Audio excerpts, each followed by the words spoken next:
We're here in Oak Hammock Park today in Florida.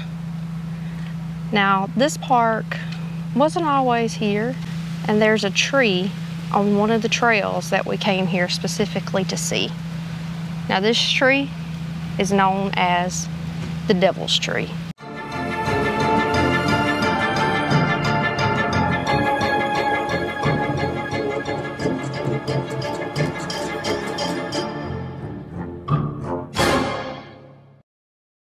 What are you accused of? Well, I was originally accused of killing 34 women, but nobody has ever managed to come up with 34 names, jurisdictions, or anything else. It's a false accusation. And what is your conviction? I was convicted of killing 2 in Fort Pierce. I was never shown to be at the crime scene. There was never any link between me and the people that were killed, except the testimony of the mother of one of them. Today we're going to be talking about Gerard Schaefer. Now, he was originally born in Wisconsin, but moved here to Florida in 1960.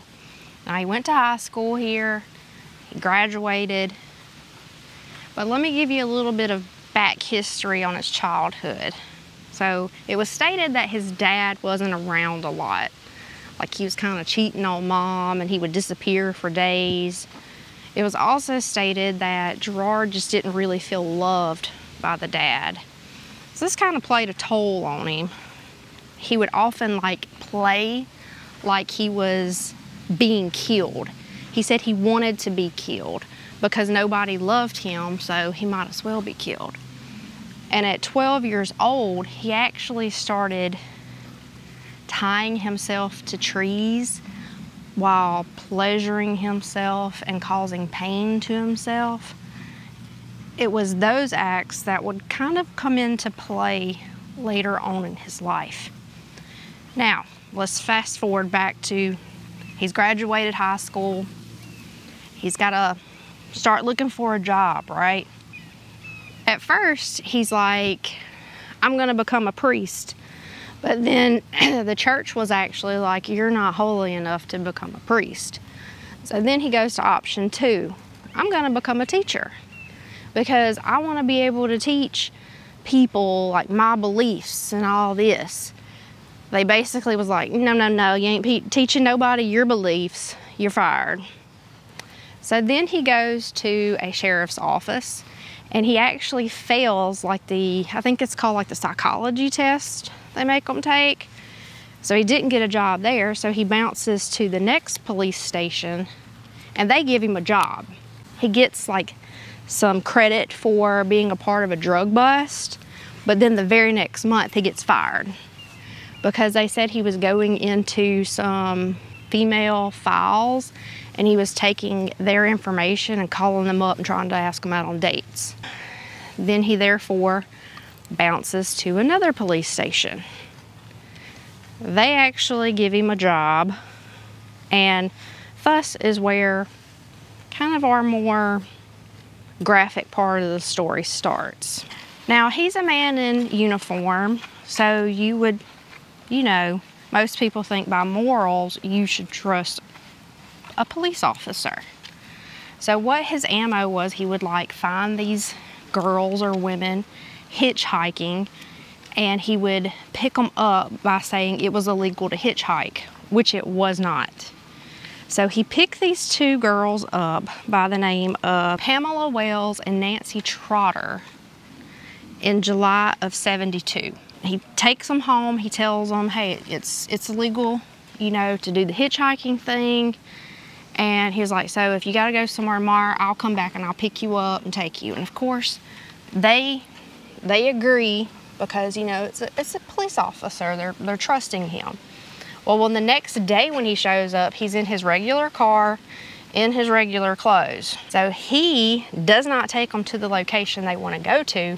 He actually brings them to this location that we're at right now. Now, like I said, it wouldn't have been a park back then. It was very isolated. And he points a gun at them. At first, he tells them he's going to sell them, basically. And then he also says, you know, that he's going to end their life, and he ties a noose around their neck, ties it to the tree. Now, this is the part of the story that's kind of a little weird, because when I read it, it said he was in his normal clothes and car, but the story goes that he got a call from the police, like a call, like that he had to respond to. So if you're in your normal car, maybe, because I didn't have cell phones back then, so maybe he had his radio. Probably. So this call comes in that he needs to respond to. So like I said, he's got the girls tied up with a noose, and they're standing on these tree roots. And he tells them, he's like, I gotta go, I'll be back though. So in that process of him leaving, these two girls manage to escape. And they make their way to report him. Now, when he gets back and he realizes they're gone, he therefore calls his boss. I was home that Saturday morning mowing my lawn. Telephone rings. My wife calls me in. I go to the telephone, and it's Schaefer. And he says, "You are really going to be mad at me. I really did something stupid." And I said, "Well, tell me what's going on." He says, "Well, yesterday when I was working, there were these two girls, teenage girls, hitchhiking, and I stopped to talk to them and gave them a ride and tried to impress upon them how dangerous it was for young girls to hitchhike. There were a lot of problems they could get into, trouble, bad things that could happen to them, and they just laughed at it and didn't take me seriously. So I arranged to meet them today, and I was going to put a scare into them and show them, convince them that it's dangerous so that nothing would happen to them later if they would do what I said." And he said he took them into the woods and then told them he was going to sell them into slavery. And then he said to scare them, he left them there to sit for a while, and then he was going to come back and let them loose. When he came back, they were gone. They had managed to get loose from the ropes. They ended up stripping him of his badge and arresting him, putting him in jail. So he ends up getting sentenced, and he gets put in jail for false imprisonment and one other charge. While he's in jail, he actually puts the money out for his bail. I think it was like $15,000. So this guy gets out, and he does it again. Does it again. Now, these two girls weren't so lucky as the first two. He picks up Susan Place and Georgia Jessup. Mom for Susan Place saw the car that the girls get picked up in. She's written his license plate tag down, and she knows the name that the girls gave her, which was very similar to Gerard Schaefer. She says his name is Jerry Shepard. We're being tracked. Breaking the story. More news. Exit to adventure being tracked by what I think is a crane. He's slowly moving in on us. I think he's plotting our demise. Alright, back to the news story. Now, it took some time before police put two and two together, basically, with the information that Mom had got. And in April of 1973, the bodies of these two girls were actually found somewhere on these grounds. Now, there was like two people that were out here that were looking for stuff, and they're the actual ones that discovered the skeletal remains of the girls. So then the cops have enough, basically because of the first two girls that we talked about, how they were tied up to the tree and all that. Mm-hmm. So the way these two girls were killed, because it said you could tell they were tied up and mutilated and then buried. Well, they're like, okay, these are related. We got enough to go on getting a warrant to search his house. So they got the warrant, went and searched his house, and found belongings to all of his victims, including the two girls they found, like the remains they found. So he actually goes to prison for those two. Now, there's some discrepancy like on his victim count, because he actually admitted to starting his homicidal tendencies basically at the age of 19. Now, he wrote to someone that his victim count was anywhere from in the 80s to 110 people, women and girls, because he actually traveled overseas. So he was like, I've been in three countries, and disturbing things he wrote was, one girl choked on her own vomit while she watched me disembowel another girl. Does that count as far as my victim toll? And he said, what about the pregnant ones? Does that count as 1 or 2? Very disturbing man. He should have been put under the jail. So, like I said, he's in jail. And it's so funny that this case, like, he has ties to Otis Toole from the Adam Walsh case. He has ties to Ted Bundy. And he also has ties to Danny Rolling, the Gainesville Ripper. So while he's in jail, this woman by the name of Sandra London gets back in touch with him. She's like, went to high school with him. And basically, like, whenever they found all the jewelry and belongings to the woman, they also found writings of his where he was like depicting very graphic, gruesome stories about killing people. And so she took these short stories and created a book from it. And she actually went on to do 2 more.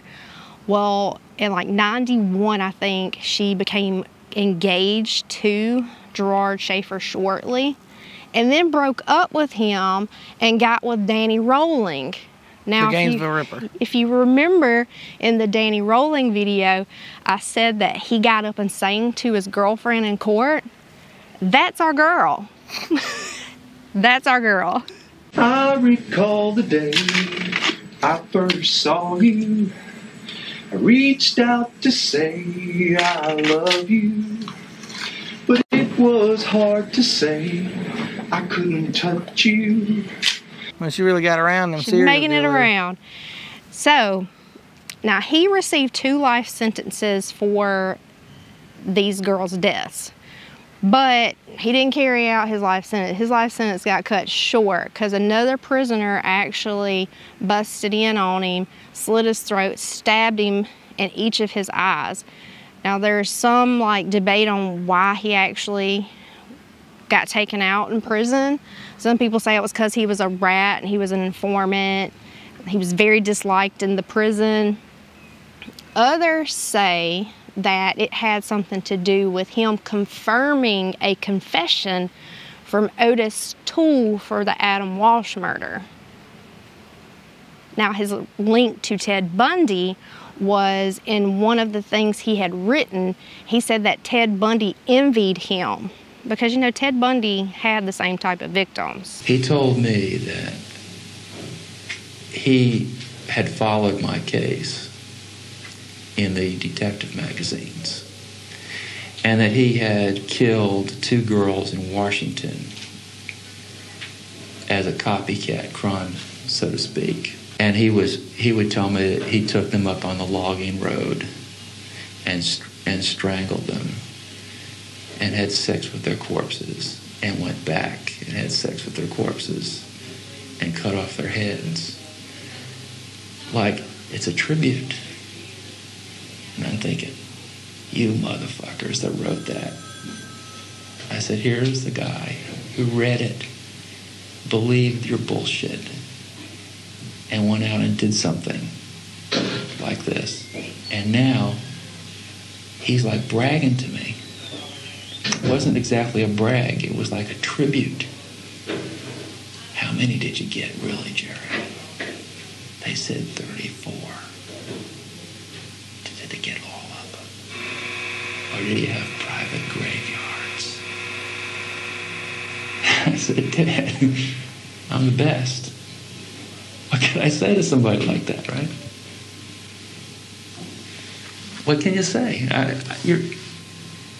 You're left without any kind of rational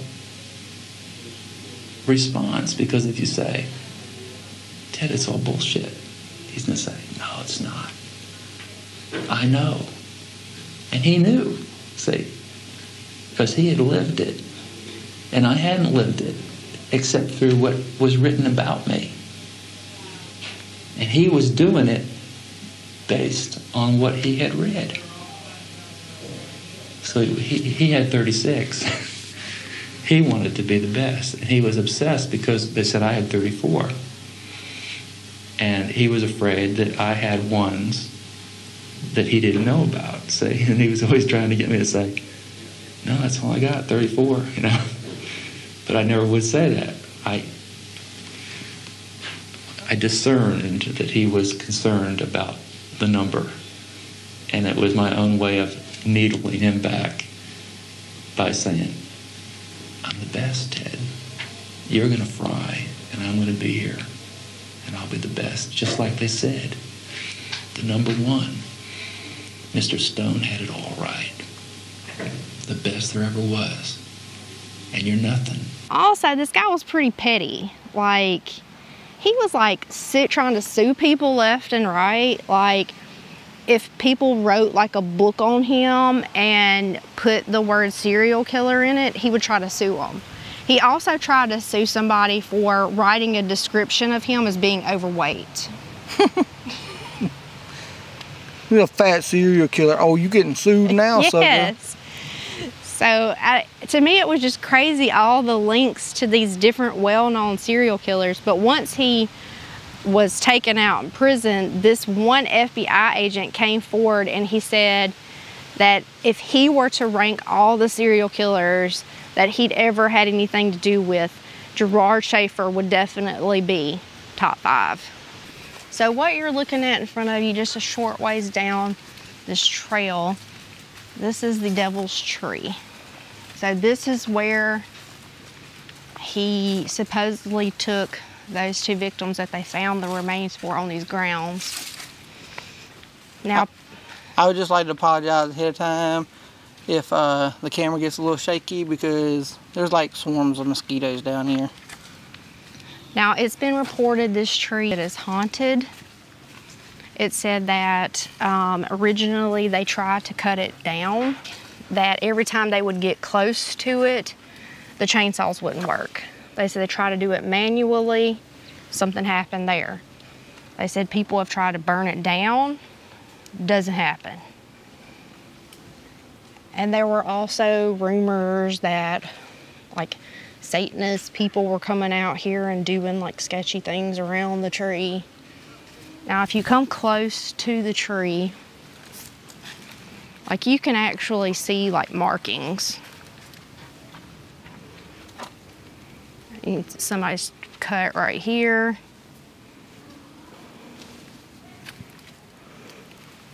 Not really sure what this is.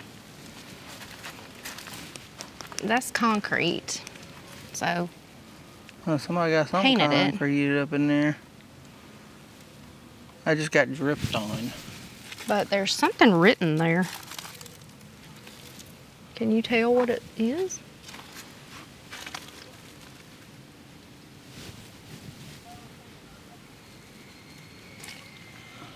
No, pray.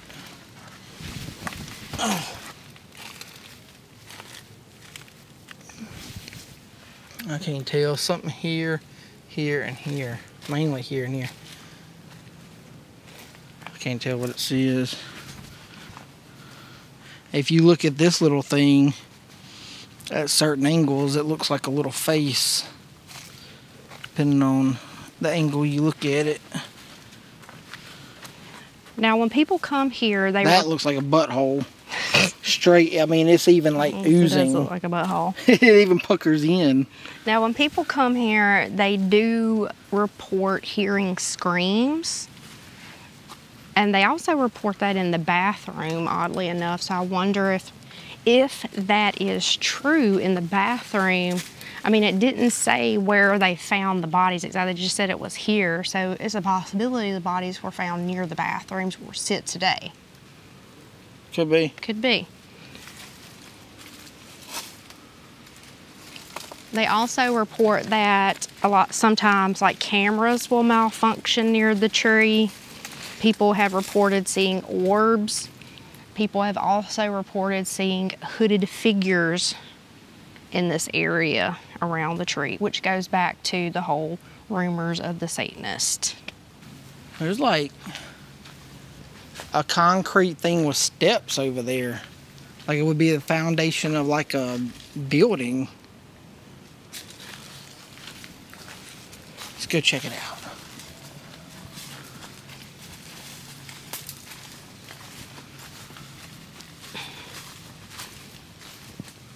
So one of our kids made this comment, and I believe it's true. Florida is the United States is Australia. Like, everything's big here. We've already seen huge lizards. You got alligators, snakes that'll kill you, spiders that'll kill you, killer mosquitoes the size of golf balls. See, I mean, that's legit steps. Like there used to be, and look, and it's a long structure too. Because if you look, it don't just go right here. You can see the mound kind of going straight back. Mosquitoes back here too. And thankfully we're not. Somebody was kind enough that saw us struggling the very first time we came down here to look at the tree. And they were like, do you want some mosquito spray? So if that person ever watches this video, thank you for the mosquito spray. Yes. So we have bricks over here. Something here. There's more.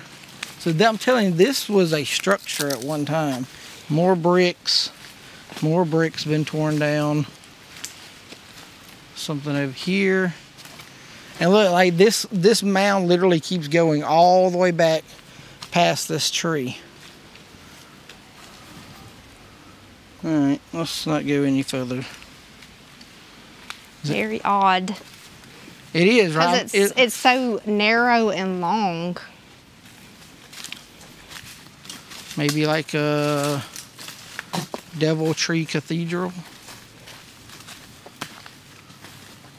But I mean, I think it was actually wider than just this right here. Because there's a thing of bricks and it does go here. But I'm thinking it actually went a little further with that row of bricks right there. Oh, yeah. Because you can see some right there. Almost like it would have been all the way to over there and then back. But this is just...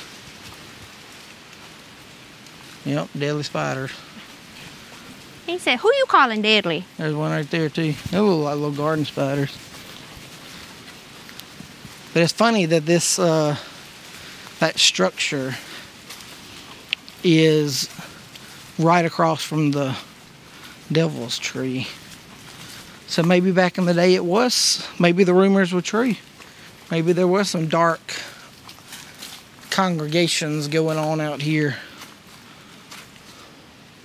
So if you ever choose to visit, there are two ways to get to this tree, and there's another tree on down there that sometimes people mistake as the devil's tree. Easiest way to get to it is to go past the trail that you'll see a stream on your left and then take the second trail. Yep. And it's a short walk, but just bring mosquito spray. Yeah, get out of your car, turn left, and have the canal on your right, and keep the canal all the way on your right. Just keep walking down the canal, and it'll be the second trail on your left. Because the first one kind of looks like where a little creek starts. Keep going, and then the next one on your left. All right, well that does it for us here, all things Doubletree. Hope you enjoyed this video. I found it very interesting, especially that the guy Gerard seemed to be tied to all these other people in some way or another. Very close knit thing that you just don't know about until you start reading about more of them. Special thank you to our VIP Road Warrior patron, the Crypt Lady, at the time of this recording. Much appreciated for your patronage and your donation to help us keep us going. If you'd like to be a Patreon member, head on over to patreon.com, Exit to Adventure. We have different tiers to suit everybody, all different prices, and each tier gets you something different. Everything's in the description as far as the tiers. We also have an Amazon wish list now.